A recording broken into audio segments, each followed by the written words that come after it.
दोस्तों, आज तक आपने खाटू श्याम जी के चमत्कार के बारे में सुना होगा।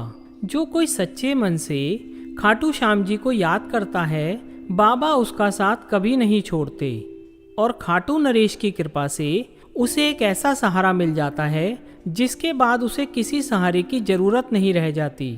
कहते हैं किसी समस्या में जब व्यक्ति बुरी तरह फंस जाता है और कोई रास्ता नजर नहीं आता, ऐसे में अगर कोई उसे खाटू श्याम जी के बारे में बताए और उसके बताने पर वह जब पहली बार खाटू नरेश के दरबार में जाकर सच्चे मन से बाबा के दर्शन करता है, तो जैसे ही उसकी नज़र बाबा की नज़र से मिलती है, उसी समय से उसकी सारी समस्याओं का समाधान होने लगता है। खाटू नरेश के दरबार में ऐसे चमत्कार रोज देखने को मिलते हैं और एक बार कोई व्यक्ति वहां दर्शन कर ले तो वह अपने आप बार बार वहां खिंचा चला आता है। आज हम आपको एक ऐसे ही चमत्कार की सच्ची घटना सुनाने जा रहे हैं। नमस्कार मित्रों, हमारे चैनल कथा अमृत पर आप सभी का स्वागत है। अंकित और सपना की शादी को अभी 2 साल ही हुए थे और उनके 1 साल की प्यारी सी बच्ची भी थी। अंकित के माता पिता भी साथ ही रहते थे।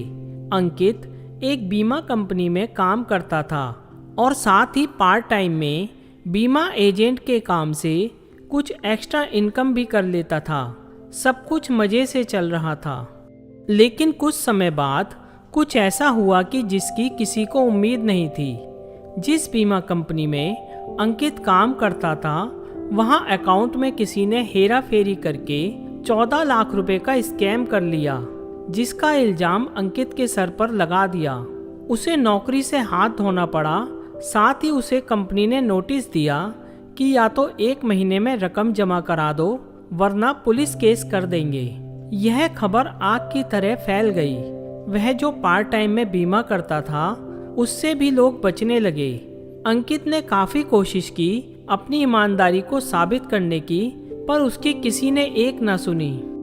वह अंदर से टूट गया था, क्योंकि इतनी बड़ी रकम वह 1 महीने में कहां से पूरी कर सकता है, उसे कुछ समझ नहीं आ रहा था। उसने अपने मम्मी पापा को सारी बात बताई और वह फूट फूट कर रोने लगा। उसे रोता देख सपना की आंखों से भी पानी बहने लगा। तब उसके पिताजी ने उसे हिम्मत बंधाते हुए कहा कि कोई बात नहीं, उतार चढ़ाव जिंदगी में आते रहते हैं। तुम्हारी ईमानदारी एक दिन साबित होकर रहेगी और जब सच्चाई सामने आएगी तो सब कुछ ठीक हो जाएगा। तुम चिंता मत करो, हमारे पास गांव में काफ़ी ज़मीन है, उसे बेचकर नुकसान पूरा कर देंगे और तुम कोई और नौकरी ढूंढ लेना। अगले दिन वे सभी अपनी पुश्तैनी ज़मीन को बेचने का मन बनाकर गांव के लिए निकल गए। दोपहर तक वे सभी गांव पहुंच गए, जहां अंकित के चाचा रहते थे और वो ही खेती बाड़ी करते थे और जमीन की देखभाल करते थे। अंकित के पिताजी ने सारी बातें उन्हें बताईं। उनकी बात सुनकर अंकित के चाचा बिगड़ गए और जमीन में हिस्सा देने के लिए मना करने लगे। उन्होंने कहा कि वे 1 गज जमीन भी नहीं बेचने देंगे, जो करना है कर लो। काफी कहने सुनने के बाद भी वो नहीं माने।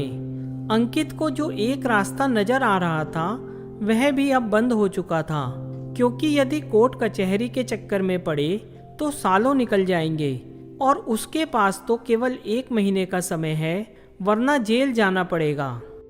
सभी वहां से निराश होकर वापस आने के लिए निकले। उनके गांव में एक मंदिर था। उन्होंने सोचा वहां कुछ देर समय बिता लेते हैं, बस तो शाम को ही मिलेगी। वे मंदिर के आंगन में बैठ गए। अंकित के पिता के पास भी अब कोई जवाब नहीं था। वो बड़ी उम्मीद से यहाँ आए थे। सभी चुपचाप बैठे थे। तभी मंदिर के पुजारी वहाँ आए। वो अंकित के पिताजी को अच्छे से जानते थे। उनके पूछने पर अंकित के पिता ने सारी बात बता दी। तब पुजारी जी ने कहा, आप मेरे कहने से यहाँ से सीधे खाटू श्याम जी के मंदिर चले जाइए। वही हैं हारे के सहारे। उनके दर्शन करने से आपके सारे कष्ट मिट जाएंगे। इस बात को सुनकर अंकित बोला, पुजारी जी, मेरी किस्मत ही खराब है। अभी भी तो हम मंदिर में ही बैठे हैं। यदि भगवान को कुछ करना होता तो यही कर देते। अब कुछ नहीं हो सकता। मुझे जेल जाकर सजा काटनी ही पड़ेगी, तभी इस सब से पीछा छूटेगा। ऐसा कहकर उसकी आंखों से आंसू बहने लगे। यह सुनकर सभी चुप हो गए। उस समय सपना ने कहा, जो होना है वह तो होगा ही, पर जब पुजारी बाबा इतने विश्वास से कह रहे हैं तो एक बार दर्शन करने में क्या बुराई है। वैसे भी घर ही तो जाना है, आज नहीं कल पहुंच जाएंगे। बाकी सभी ने सपना की बात का समर्थन किया, पर अंकित इतना डर चुका था कि उसे किसी पर यकीन करने का मन नहीं कर रहा था। उसके पिता ने कहा, ठीक है, हम सब खाटू श्याम जी के दर्शन करेंगे, उसके बाद ही घर जाएंगे। वे सभी बस से पूरी रात सफ़र करके सुबह खाटू गांव पहुंच गए। वहां एक धर्मशाला में रुके और नहा धोकर मंदिर पहुंच गए। 1 घंटे लाइन में लगने के बाद वे बाबा के सामने पहुंचे। बाबा के सामने पहुंचते ही सबकी आंखों से आंसू बहने लगे। पीछे से खाटू श्याम जी का जयकारा लग रहा था।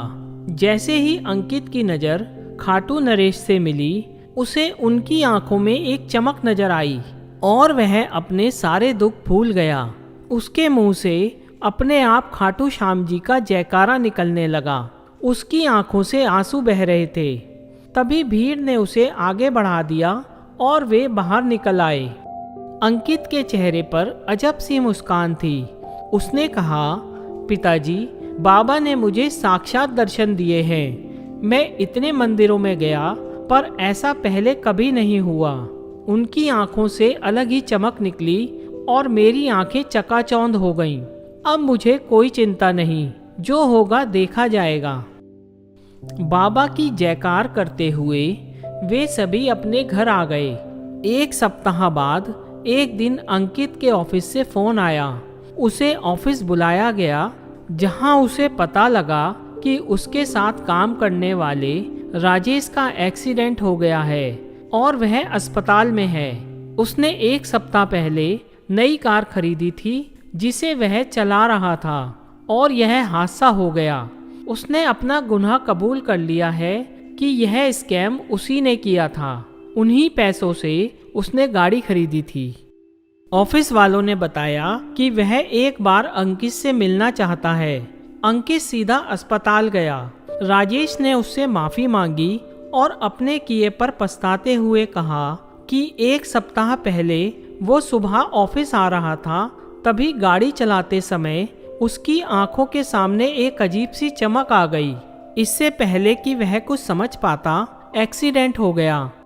तभी अंकित को याद आया, जिस समय की बात राजेश कर रहा है, यह तो वही समय है जब वे लोग खाटू श्याम जी के मंदिर में दर्शन कर रहे थे और ऐसी ही चमक उसकी आंखों में आई थी। वह समझ गया कि यह सब श्याम बाबा की ही कृपा है। वह चुपचाप घर आ गया। उसे उसकी नौकरी भी वापस मिल गई। कुछ समय बाद उनकी जमीन भी उन्हें कोर्ट केस द्वारा वापस मिल गई। तब से अंकित पूरे परिवार के साथ हर महीने खाटू श्याम जी के दर्शन के लिए जाने लगा। दोस्तों, खाटू श्याम जी के मंदिर में अक्सर ऐसे चमत्कार देखने को मिलते हैं। लिखा तेरे मंदिर पे हारे का सहारा, इसी नाम से बसता है डंका तुम्हारा। बोलो जय श्री श्याम।